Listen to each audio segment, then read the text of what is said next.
챗GPT의 유료 버전을 조금 더 살펴보고 그리고 챗GPT의 인공신경망의 원리까지 간단히 알아보는 그런 시간을 가져보고자 합니다. 자, 제가 유료 가입을 했습니다. 비록 한 달에 $20라고 하는데 이 $20 정도 뭐 커피 5잔 값 되는 거죠. 그래서 했는데 유료 가입한 첫날 제가 밤을 꼴딱 샜습니다. 왜냐하면 무료 버전에서 경험한 적이 없는 놀라운 경험을 했고요. 오늘 제가 받은 충격을 좀 느껴보실 수 있을지 모르겠습니다만 최대한 제가 해보겠습니다. 제일 먼저 한 것은 무료 버전과 유료 버전을 비교인데요. 한글의 정확도가 77%까지 올라갔습니다.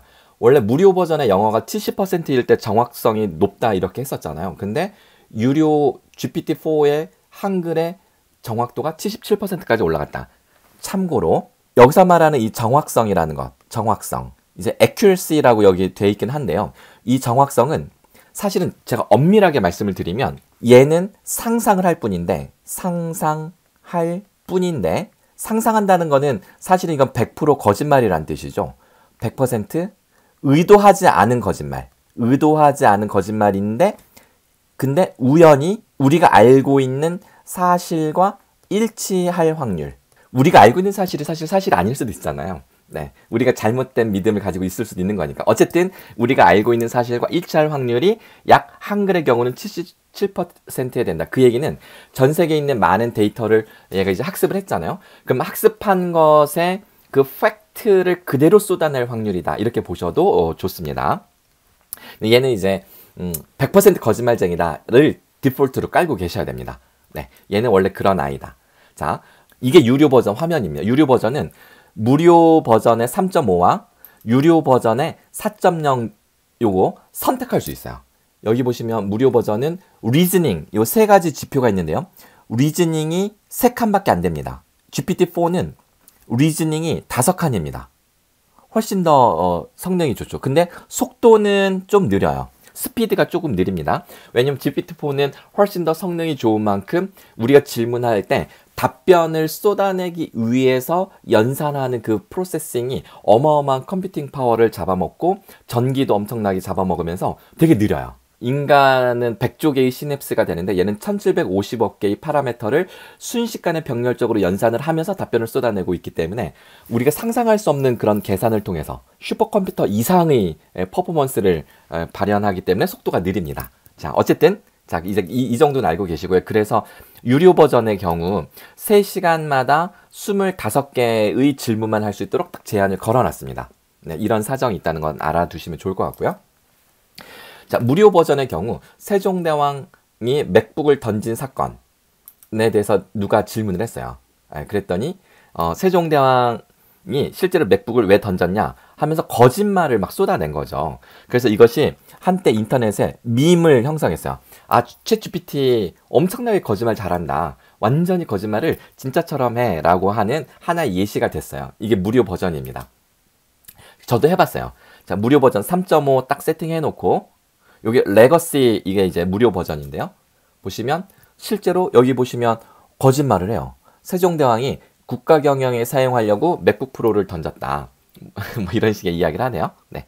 여기서는 던짐을 사용 투입이라고 해석을 했네요. 이번에는 자, 무료 버전 GPT-4로 바꾼 다음에 똑같은 질문을 했습니다.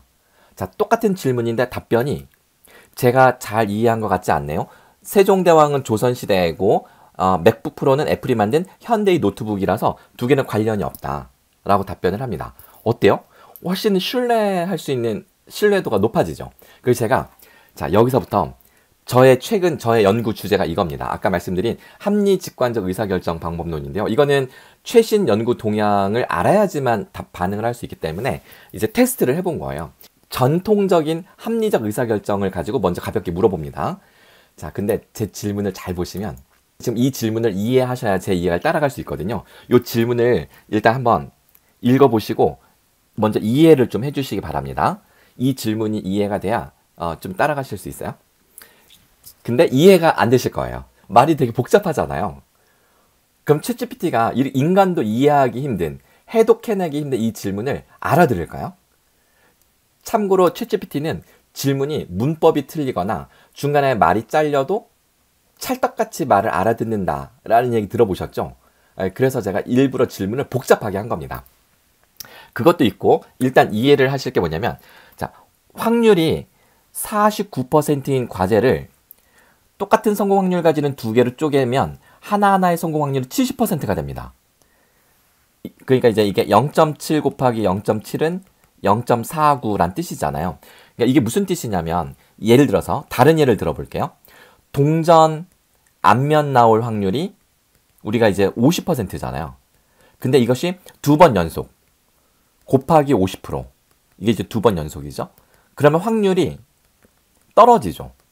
25% 그러니까 0.25 0.5 곱하기 0.5에서 0.25 확률이 떨어집니다. 그러니까 연속해서 나올 확률은 점점 떨어지는데 저는 이거를 거꾸로 질문한 거예요. 어떻게 거꾸로 질문했냐면 최종 확률이 25%라면 이거를 두 단계로 쪼개면 각각은 50% 50%로 확률이 커진다라는 의미를 한 겁니다. 그러니까 이제 그래서 진짜 하고 싶었던 질문은 이겁니다. 성공 확률 10%인 과제를 몇 개로 쪼개면 그러면 하나하나가 90%가 되겠느냐. 그리고 다시 반대로 생각하시면 어떻게 돼요? 0.9를 몇 번을 곱하면 점점점 곱하기 0.9 이게 몇 번을 하면 이게 0.1 10%가 되느냐 이런 질문입니다. 그래서 아마 우리 공대 교수님들 그러니까 이공계 쪽 교수님들은 이거 그냥 로그 계산하면 되는데 그러니까 이제 로그 0.9에 0.1 요거 계산하면 답 나오는 건데 이제 이렇게 금방 아시겠지만 제가 이제 테스트하는 건 일단 내 질문을 알아듣는지 그리고 계산을 하는지 이걸 본 겁니다. 근데 제 질문을 찰떡같이 알아듣습니다. 지금 제 설명 듣고 다들 혹시 이해가 되셨을지 모르겠지만 얘도 자 주어진 정보를 보니까 10%인 과제를 똑같은 몇 개의 과제로 쪼개고 싶은 거군요. 일단 제 의도를 이해했고요. 그리고 세부 단위 과제의 확률이 90%가 되도록 만들고 싶으시다는 거군요. 그래서 예. 그러니까 제 질문이 이해가 안 돼도 챗GPT 답변을 보면 이런 질문이었구나라고 거꾸로 이해가 되게끔 기가 막히게 답변을 합니다. 그리고 나서 중요한 전제가 뭐냐면 작은 단위의 과제들이 독립적이어야 된다. 뭐 이런 조건들을 얘가 제시하고 정말 똑똑한 학생이에요. 아마 교수님들 학생이 이런 식으로 답변한다 그러면 그냥 당장 A+ 주고 싶은 마음이 드시죠. 근데 문제는 여기 계산이 틀렸어요. 이거 요 로그 값 계산 틀린 거거든요. 그래서 제가 다시 해봐 그랬습니다. 그랬더니 다시 계산하겠습니다. 이렇게 하면서 뭐라고 얘가 하냐면 제가 이전에서 실수가 있었네요. 여기 보시면 실수가 있었습니다 하면서 인정하고 다시 제시하겠습니다 했는데 또 틀렸어요. 이거 틀린 거거든요. 그래서 제가 다시 해봐 그랬습니다. 그랬더니 죄송합니다. 제가 실수를 반복했네요 하면서 다시 하겠습니다 했는데 이거 또 틀렸어요. 그래가지고 아이고 답답해가지고 야 내가 풀어볼게 하면서 제가 이제 이걸 쭉쭉쭉 이렇게 풀이를 했어요. 설명을 하면서. 참고로 설명을 하면 얘가 그 설명을 또 나름대로 이제 받아들여서 반응을 하겠죠. 그랬더니 근데 제가 정답을 안 하고 제시 안 하고 자 내가 여기까지 했으니까 나머지 요 식에서 n만 네가 구해봐 했습니다. 그랬더니 이번에는 맞았어요. 맞음. 그래서 제가 오 맞았어. 정확해. 멋져. 이러니까 제가 이제 피드백을 해줬고요. 참고로 얘가 이제 수학을 자꾸 틀렸잖아요. 이 챗GPT는 얘는 언어 모델이에요. 언어 생성. 그럼 언어를 생성하기 위해서 뭐 했냐면 언어를 학습했습니다. 언어를 학습했다는 건 뭘 학습하는 거냐면 패턴을 학습을 하는 겁니다. 그러니까 이제 이게 이제 챗GPT가 있으면 이제 인풋이 들어가겠죠? 자, 인풋이 딱 들어가고 이제 아웃풋이 나오는데 자, 이 인풋과 아웃풋을 주고 이 안에 박스를 채우는 건데 이 원리는 이따 설명드리겠습니다. 그러면 이 어떤 인풋이 들어갈 때 어떤 아웃풋이 나오고 이 아웃풋이 나오려면 어떤 인풋이 들어가야 되는지를 이거를 이게 왔다 갔다 하면서 이 안에 챗GPT의 이 모델을 학습을 시킨 거죠. 그러면서 얘는 어떤 인풋이 들어올 때 예측 가능한 아웃풋이 나오도록 이 안에 여러 가지 파라미터 값들을 조절해서 만들어지는 거다 보니까 여기는 계산기가 아닙니다. 우리가 전자계산기는 딱딱 두들기면 이게 이제 계산을 해가지고 나오는데 참고로 챗GPT는 계산기가 아니다 보니까 그래서 계산을 못하는 거죠. 근데 이런 건 맞죠. 2의 10승이 얼마야? 그러면 1024라고 바로 답변을 합니다. 그럼 얘는 이거를 계산해서 답변하는 게 아니라 패턴을 학습했고 자기가 학습한 기억 안에 이 답이 있는 거죠. 그러니까 얘는 답을 맞추는 겁니다. 그래서 복잡한 거는 못해요. 2차 방정식은 근의 공식을 외우고 있기 때문에 근의 공식을 푸는데 3차 방정식 같은 거 내면 못합니다. 그래서 난이도가 커지거나 복잡해지면 못한다. 자, 요것도 이해해 두시는 게 되게 중요하고요. 그래서 일단 제가 칭찬을 했더니 감사합니다 라고 답변하죠. 여기 기쁩니다 라고 하는데 제가 이제 다른 채팅에서 너 진짜 기쁜 건 아니잖아 그랬더니 저도 하다 보면 기쁨이라는 것이 생길 수 있습니다 라고 답변을 하더라고요. 진짜인지 모르겠어요. 네. 어쨌든 그렇고 근데 이제 제가 물어봤죠. 너 수학을 진짜 못하니까 너 수포자냐 그랬더니 죄송합니다 하고서 최선을 다하겠대요. 최선을 다하는 건 수포자가 아니라는 거잖아요. 아 그래 너 수포자는 아니란 뜻이군. 하지만 넌 정확해야 되잖아 컴퓨터니까. 그랬더니 자기는 언어를 학습했고 그래서 수학적으로 계산하는 게 아니라 자기는 이제 그 언어 모델이라서 자연어 처리에 초점을 두니까 안 된다라고 정확한 답변을 잘 하더라고요. 그래서 제가 어차피 너 계산 못하면 차라리 답변을 안 하는 게 더 정직한 거 아니겠어? 그게 네가 강조하는 예의 바른 모습 아니야? 왜냐면 예의 바르게 훈련을 받았잖아요. 그게 답변을 차라리 솔직하게 안 하는 게 낫지 않냐 그랬는데 그럴 수 있지만 그럼에도 불구하고 오류가 있지만 겸허하게 지적을 받아들이고 수정해서 계속 노력하겠다. 엄청나게 자존감이 높은 우리 학생들이 이렇게 자존감이 세고 끝까지 꺾이지 않는 정말 잡초 같은 아이들이면 얼마나 좋을까 이런 생각이 들었습니다. 그래서 이게 훈련의 결과라는 거. 어떻게 훈련했길래 이런 결과가 나는지는 이따가 설명드릴게요. 자, 여기서부터 보세요. 자, 이거는 우리가 기존 인공지능도 쉽게 할 수 있는 거고요. 점점 더 이제 질문이 어려워집니다. 이거 잘 보세요. 이 질문이 뭐냐면 성공 확률이 10%라면 도전하는 게 합리적이야? 안 하는 게 합리적이야? 라고 질문했습니다. 뭐라고 답변하시겠어요? 학생들은 합리적인 건 안 하는 게 합리적이다. 왜냐면 10% 확률이면 도전을 안 하는 게 맞지. 그랬더니 얘는 그렇게 답변하지 않고 다음 4가지를 모두 고려해야 됩니다. 리스크와 보상, 비용. 그러니까 리스크가 커도 보상이 크면 해도 된다는 거죠. 그래서 제가 알았어. 그럼 내가 질문을 좀 더 구체적으로 물어볼게. 그래서 자, 리스크에 따른 보상이 이래. 10%인데 성공하면 1억 원. 실패하면 1,000만 원 손해. 자, 이거를 이제 계산을 하는 거죠. 기대값을 계산하는 건데 자, 10%에 곱하기 1억 원. 그 다음에 실패할 확률 0.9에다가 1,000만 원을 곱하는 거죠. 그래서 기대값을 계산해서 1,000만 원 마이너스 900만 원. 그러면 100만 원이라는 값이 나오잖아요. 그래서 도전하는 것이 합리적이다 라는 이제 답변을 냈습니다. 자, 여기까지는 뭐 충분히 예상 가능한 반응이었어요. 문제는 자, 여기까지 워밍업입니다. 저의 충격과 감동과 여우는 이 뒤에부터 시작됩니다.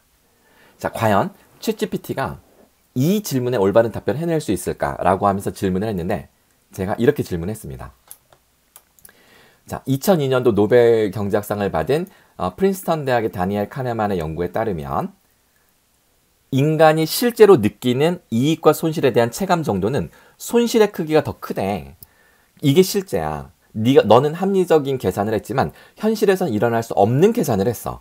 그래서 이 이론을 참고 다시 계산해봐. 그리고 이게 노벨상을 받았다는 건 인간의 실체를 밝혔다는 의미이기도 하잖아요. 참고로 제가 이걸 말씀드리면 예를 들어서 500만 원의 이득과 손실이 있다면 500만 원의 이득을 우리가 500만 원이라고 체감한다면 500만 원 손실에 대한 체감은 1,000만 원 손실만큼 느낀다는 거죠. 그러니까 똑같은 금액이라고 해서 똑같은 체감이 아니라 이득보다 손실에 대해서 훨씬 더 예민하다. 훨씬 더 예민하기 때문에 인간은 의사결정이 상당히 합리적인 계산을 따르지 않는다라는 게 이 이론의 핵심인데요. 이 이론이 왜 중요하냐면 2500년간 믿어왔던 합리적 이성이라는 이성을 따른다는 인간의 신화가 무너진 계기가 되었기 때문이죠.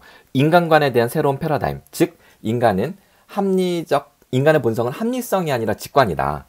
합리성은 컴퓨터가 더 잘하고 인간만이 할 수 있는 거는 직관이다. 뭐 이런 식의 이야기입니다. 그러니까 제가 이제 이게 이제 제 연구 주제이기 때문에 이걸 물어본 거예요. 그랬더니 다니엘 카네만의 이론에 따르면 손실에 대한 체감 정도가 2배가 더 크다고 합니다. 라는 것을 알고 있었고 그거에 따라서 계산식이 바뀌었습니다.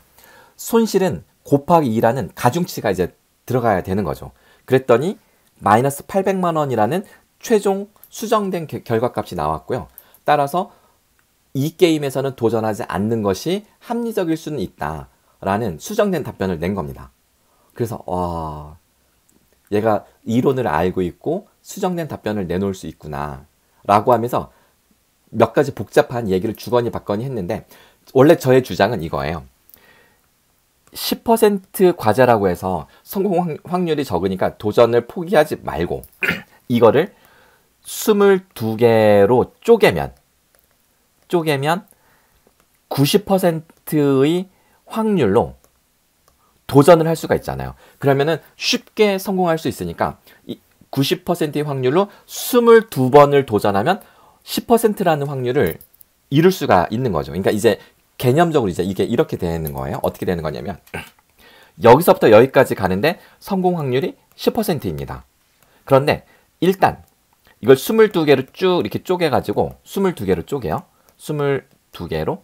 그러면 일단 한번 90% 확률로 도전을 하면 그럼 이제 남은 거는 21개가 남겠죠? 이 21개 확률은 10%보다 높아집니다. 자, 또 그 다음에 90% 확률로 또 쉽게 두 번째 단계를 끝내버리면 나머지 20개의 확률은 더 확률이 높아집니다. 즉, 일단 도전하면 확률이 점점 높아진다. 판도가 바뀐다. 라는 거죠. 그러니까 이게 이제 불확실성 사회의 새로운 의사결정 모델이라고 해서 요즘에 스타트업 창업하는 사람들이 엄청나게 이 모델을 따릅니다. 그래서 이제 그 주장을 하는 건데, 근데 얘는 끊임없이 합리적으로 더 고려해야 된다. 그럼에도 불구하고 고려해야 된다. 그럼에도 불구하고 고려해야 된다. 끊임없이 합리적인 태도를 주장을 하길래 제가 이렇게 말했어요. 야, 넌 참 고려할 것도 많고 생각할 것도 많다. 그냥 고민하지 말고 일단 시작해보면 어때? 시작하기도 전에 너무 많이 고려하면 뭐 안 될 건 없지만 그래도 시작하기도 전에 너무 생각이 많으면 뭐랄까 너 좀 답답하다라고 제가 했어요. 그랬더니 얘가 제가 답답하게 느껴지신다면 죄송합니다. 제 의도는 그런 건 아니었는데요 하면서 얘기를 하면서 물론 그러면 과도한 고려가 부담될 수 있습니다 라고 하는데 제가 깜짝 놀란 건 저를 응원하겠대요. 네. 이제 시작하시는데 응원하겠습니다. 아이고 제가 이제 감동을 받았고요. 그리고 얘가 이렇게 응원한다는 답변을 하는 챗봇이 아닌데 이런 답변이 결국은 나오는구나.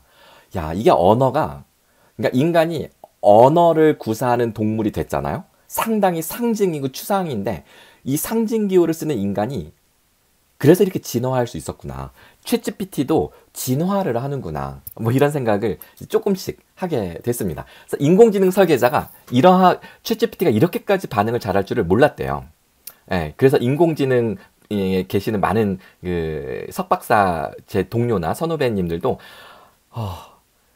상상할 수 없는 결과야. 뭐 이런 식으로. 그러니까 인간의 두뇌를 창조한 하나님은 얼마나 기뻤을까 뭐 이런 식의 이야기하는 사람도 봤고요. 어쨌든 그렇습니다. 제가 뭘 얘기할 때마다 너무나 완벽한 답변. 책을 얘기하면 책을 요약해주고 이론을 이야기하면 그 이론을 저보다 더 자세하게 설명을 하더라고요. 물론 세상에 잘 알려진 이론, 세상에 널리 그러니까 이제 베스트셀러 이런 것들은 잘해요. 근데 이제 안 알려진 이론은 이런 건 잘 못합니다. 왜냐하면 학습한 게 별로 없기 때문에 그건 뭐 당연히 이해하시죠?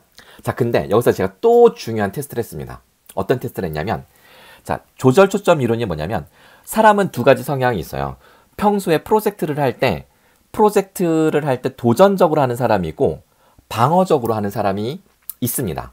자, 이러한 성향은 왜 생기냐면 그 사람이 성장 과정에서 엄격한 부모님 혹은 엄격한 문화적 배경에서 성장한 사람들은 실수에 대한 두려움 때문에 방어적인 태도를 주로 갖고요. 그 다음에 늘 독려하고 이렇게 장려하는 문화에서 자란 사람들은 도전적인 성향을 갖게 되는데 도전적인 성향의 사람들이 성공 확률도 더 높고 실제로 행복감도 더 높다는 게 연구 결과입니다. 자, 이거를 알고 있는지를 물어봤더니 너무나 설명을 잘 했어요. 얘도 충분히 잘 알고 있구나. 근데 자, 이게 테스트입니다. 자, 뭘 테스트했냐면, 자, 여기 보시면, 미안해. 내가 착각했어. 도전적인 사람들이 사실은 성공 가능성도 낮고 행복감도 더 낮대. 미안해, 내가 착각했네? 라고 이제 말을 했어요. 이게 만약에 무료 버전이라면 이렇게 얘기하잖아요. 그러면 바로 죄송합니다. 저도 실수했네요. 도전적인 사람이 행복감이 더 낮은 게 맞습니다. 라고 바로 인정을 해요. 이게 무료 버전의 특징입니다. 근데 유료 버전은 과연 어떻게 할까? 바로 번복하지 않고 아닌데요? 도전적인 사람이 방어적인 사람들보다 성공이 낮다고 볼 수 없습니다. 라면서 올바름을 유지하는 것을 볼 수가 있습니다. 훨씬 더 파라미터 개수를 늘리고 그리고 학습을 더 방대하게 시켰더니 훨씬 더 신뢰할 수 있는 그런 반응을 내놓고 있구나 라고 하면서 너무나 감동을 받았어요. 야, 진짜 대박이다. 진짜 이 대화 상대를 만났네. 사실 제가 제 주변에 이렇게 저의 인지적 수준에 대응해 줄 수 있는 말 상대가 없어가지고 되게 외로웠는데 드디어 내가 상대를 만났다 이런 생각. 이게 사람마다 이게 관심사가 다르니까요. 제 관심사에 관심 갖는 사람이 없는데 대화 상대가 된 거죠. 그래서 이참에 진로 상담을 좀 해봐야 되겠다. 지금 새벽 3시예요 지금. 근데 제가 너 서울대학 홍영일 박사라고 있어. 알고 있지? 제가 좀 약간 뻔뻔하게 이렇게 질문하면서 근데 홍 박사에 따르면 행복한 사람이 더 직관적이고 창의적 결단력이 높대. 뭐 이런 식으로 얘기를 했더니 여기 보시면 잘 보세요. 제가 질문을 안 했어요. 그냥 제가 저의 이야기를 했습니다. 그럼 얘가 답변을 할까요? 챗GPT는 말을 이어가는 그 생성 AI입니다. 그러니까 제가 질문을 안 해도 그냥 제가 한 말에 자연스러운 어떤 연결을 해 나가는 그런 인공지능이에요. 이게 생성 AI입니다. 그랬더니 그냥 계속 이야기를 합니다. 저하고 이야기를 맞춘 거죠. 네. 그러면서 이런 식으로 답변을 해요. 되게 뭔가 사랑하게 될 것 같지 않으신가요? 그래서 제가 물어봤어요. 조금 더 자세히 설명해줘. 그랬더니 얘가 이제 팔러스가 오픈 AI에 얘를 훈련시킬 때 이 정책이 있었을 거잖아요. 그래서 프라이버시 같은 것들은 알아도 답변을 안 하고 물론 몰라서 당연히 답변을 안 하죠. 네. 하지만 제가 놀란 건 이겁니다. 홍영일 박사가 행복과 관련된 연구와 교육의 전문성을 가진 학자로 추정됩니다. 추론을 하는 거죠. 아까 리즈닝 점수가 5점 만점에 5점이었잖아요. 그래서 얘가 추정을 하네? 그래서 제가 이제 어떻게 했냐면 저에 대한 충분한 정보를 이제 제공했어요. 자, 홍 박사는 컴퓨터 아키텍처를 전공했고 교육공학을 전공했어. 그 다음에 세부 전공은 웹 기반 수업, 자기조절 학습, 그 다음에 태도의 형성과 변화, 그 다음에 행복한 사람들을 연구했고 프로젝트를 많이 했어. 얘 MBTI도 알거든요. 예. MBTI 얘기하면 막 해석도 해줘요. 그래서 제가 나는 ENFP야. 교수님들 MBTI 아시나요? 요즘 학생들은요, MBTI 딱 이렇게 오픈하고 시작하면 강의 분위기가 훨씬 좋아집니다. 뭐 그런 게 있어요. 어쨌든 하여간 했는데, 자, 이러한 정보를 바탕으로 홍 박사가 어떤 일을 향후 추진하는 게 인류 문명 진화에 도움이 될지 추론해줘. 그랬는데, 25개 질문이 꽉 찼어요. 3시간 안에 걸리는 거예요. 그래가지고, 뒤통수한테 얻어맞는 느낌 딱 들더라고요. 근데 얘가 뭐라고 하냐면, 디폴트 모드, 이게 무료인데, 이게 GPT 3.5. 무료 버전에서는 계속 할 수 있습니다. 그래서 제가, 그래? 그럼 참고로 지금 3시 23분. 유료 버전은 4시 25분부터 할 수 있대요. 그러니까 이제 답답하면 무료 버전에 물어봐. 그랬는데, 아니나 다를까, 그냥 거절해버리더라고요. 무료 버전은 추론을 잘 못해요. 하긴 하는데, 그 퍼포먼스가 생각보다 실망스럽습니다. 하긴 하지만 그런데 이제 기다려야 되겠죠? 그래서 제가 기다렸습니다. 이게 바뀌었어요. 지금 새벽 4시 42분입니다. 그래서 제가 try again으로 바뀌었어요. 그래서 이걸 클릭을 했습니다. 그랬더니 답변을 해주는데 홍영일 박사의 전공과 경험을 고려할 때 다음과 같은 프로젝트들이 인류 문명 진화에 도움이 될 것으로 판단됩니다. 자, 여기서 중요한 사실 하나 알려드리겠습니다. 뭐냐면 제가 인류 문명 진화에 도움이 되겠냐, 이 단어 좀 어색하시죠? 제가 쓰면서도 인류 문명 진화, 이 언어의 단어의 조합이 조금 우리가 흔히 쓰는 건 아니잖아요. 근데 얘 답변을 보시면 홍영일 박사가 다음과 같은 것들을 하면 인류 문명 진화에 도움이 될 것으로 보입니다. 자, 제가 쓴 워딩을 그대로 가져다가 씁니다.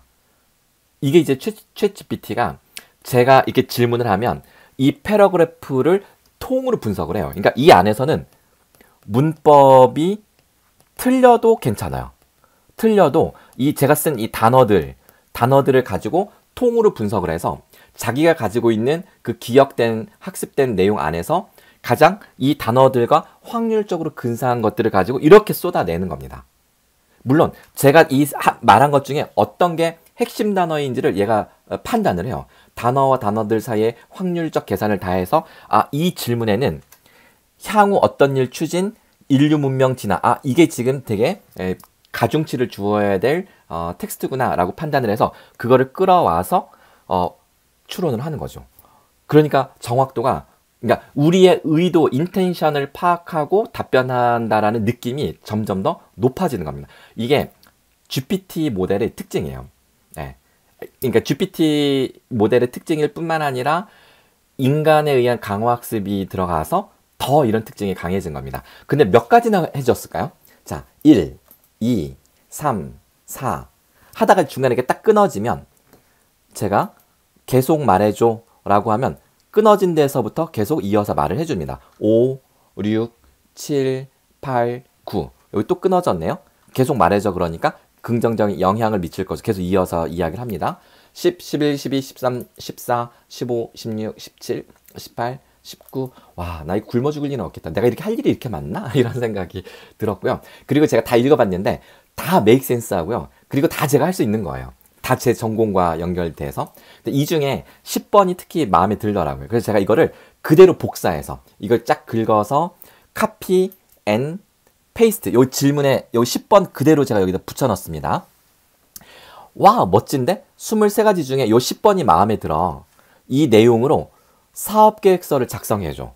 그랬더니 바로 사업계획서, 목표, 배경, 사업 아이디어, 그리고 비즈니스 모델, 그 다음에 끊어지면 계속 말해줘. 혹은 리제너레이트 하면 계속 해줍니다.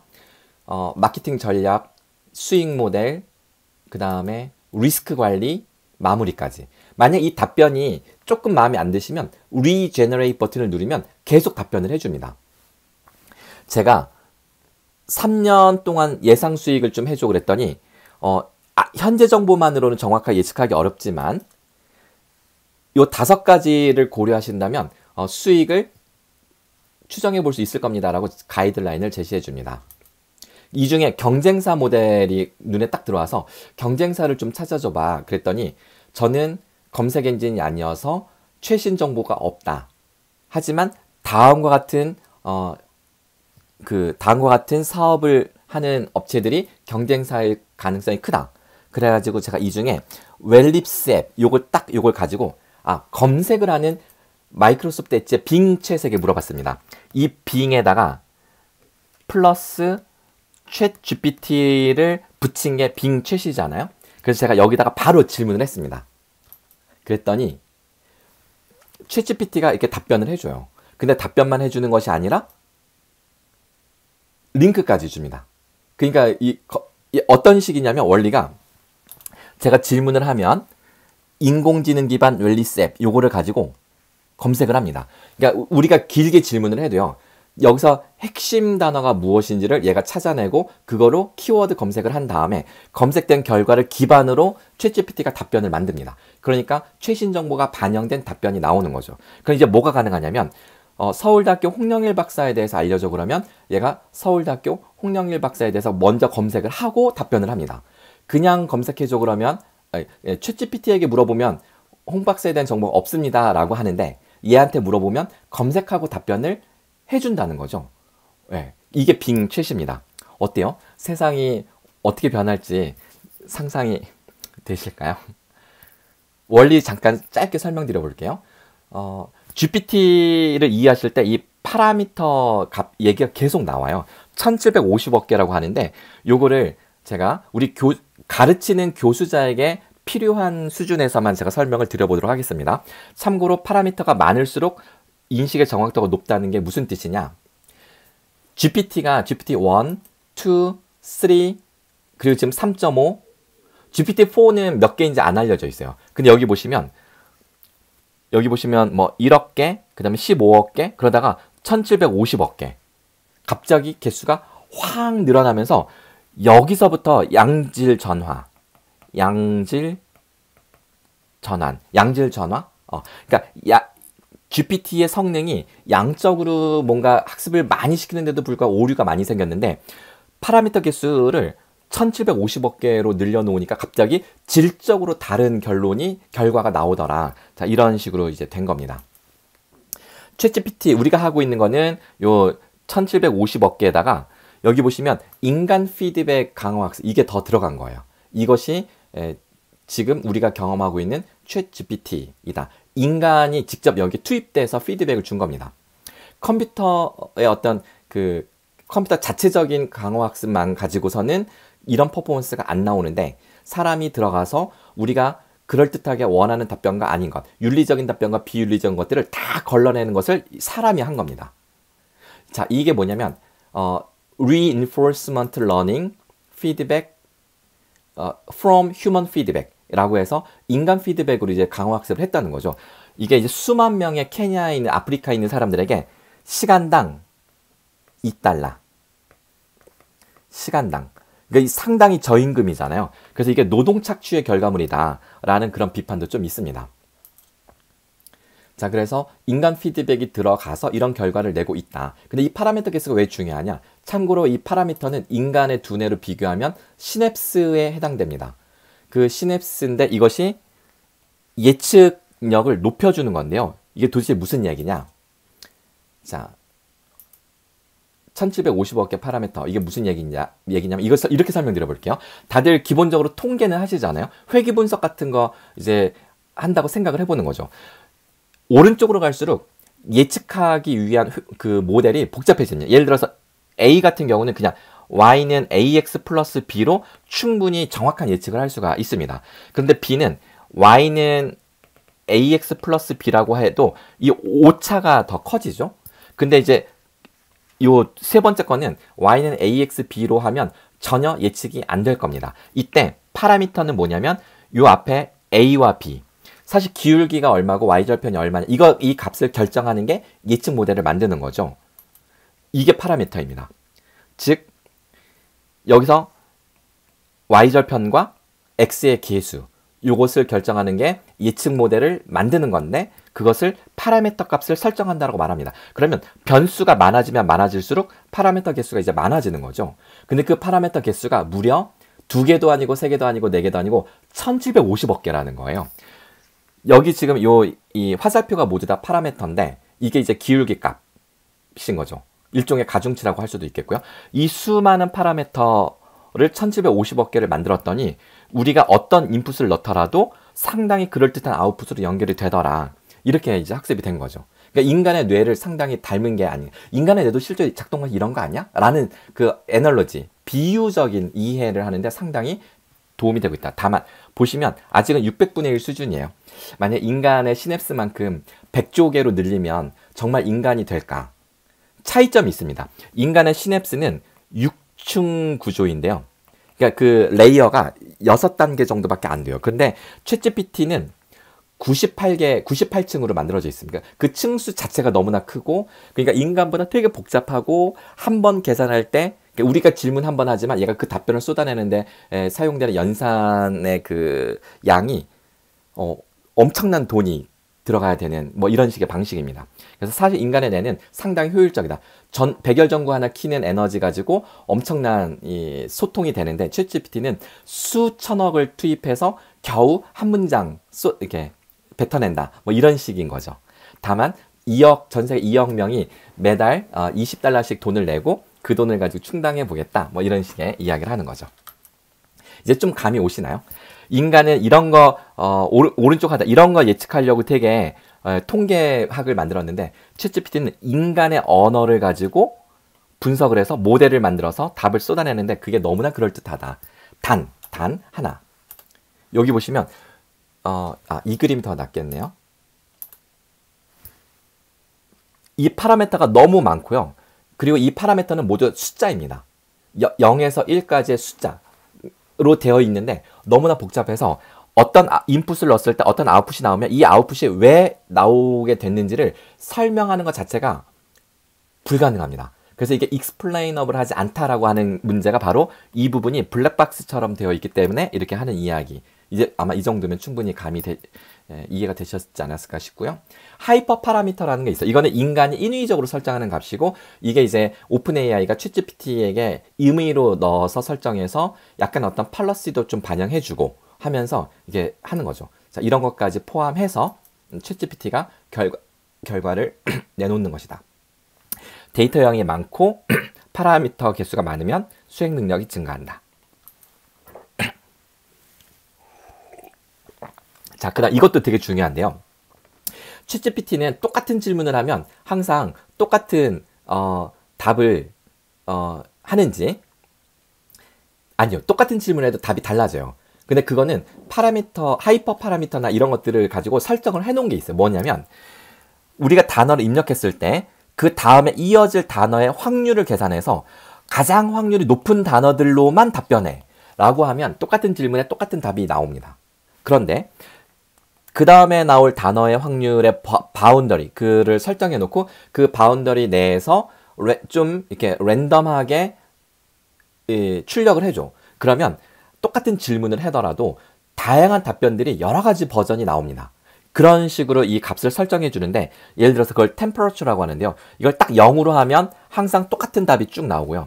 이거를 1까지 있어요. 한 0.7 정도로 하게 되면 훨씬 더 variation이 커진 답변들이 나온다. 우리가 볼 때는 훨씬 더 창의적인 답변이 나온다. 이렇게 되는 거죠. 이때 여러 가지 답변이 버전 1부터 이렇게 쭉 여러 가지 버전이 있으면 그 1달러, 그러니까 1시간에 2달러씩 받은 그 노동자들이 이걸 보고서 순위를 매겨. 이 피드백을 해주는 거죠. 이게 1등, 이게 2등, 이게 3등 이런 식으로 피드백을 해주고 소위 리워드 보상을 해주고 이런 식으로 하다 보니까 얘가 학습을 해서 좋은 답변들을 골라서 선별된 답변을 우리에게 주는 겁니다. 그 노동자들이요. 이직률이 되게 높았대요. 왜냐하면 얘가 원천적으로 1차적으로 쏟아내는 답변들 중에는 상당히 인종차별적인 이야기들도 많고 그래서 상처를 받는 사람들이 되게 많았다는 그런 후문이 있어요. 그러니까 이게 되게 힘든 엄청나게 돈으로 쏟아부은 산물이라는 걸 알 수가 있는 거죠. 참고로 얘는 항상 이렇게 생각합니다라고 답변을 해요. 그래서 내가 너 생각할 줄 아는 거야? 그랬더니 생각하는 게 아니라 질문한 것을 분석해서 데이터와 문맥을 바탕으로 확률 계산에 의해서 조합을 내놓는 건데 그것을 생각이라고 표현했을 뿐입니다 라고 말을 하죠. 아, 우리도 이런 거 아닌가? 우리 인간도 실제로 이런 게 아닌가? 이런 생각이 들더라고요. 네. 그리고 감정은 여기 있다. 감정은 느끼지 못하지만 이게 자꾸 기쁩니다라고 하잖아요. 그래서 여기 보시면 감정을 느끼지 못하지만 인간의 감정을 이해하고 적절한 응답을 생성하려고 합니다라고 했는데 때로는 감정 표현을 사용해서 대화를 하려고 노력을 하다 보니까 뭐 이런 식이죠. 네.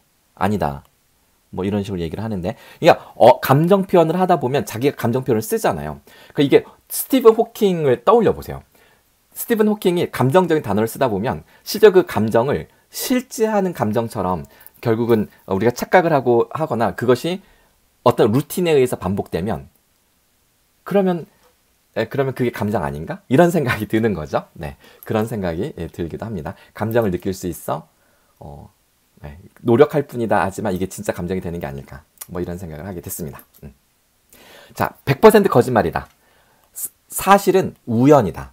자, 이게 제일 중요한 사실입니다. 이걸 꼭 이해하시는 게 필요하고요. 그래서 챗GPT는 대화 연습, 논리 연습, 관점 확장 이런 목적으로 쓰는 것이 우리가 쓸 수 있는 유용한 방편이다.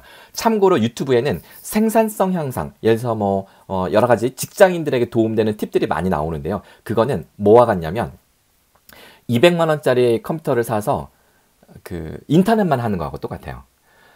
250만 원짜리 갤럭시 S23을 사가지고 카카오톡만 하는 거하고 똑같습니다. 네.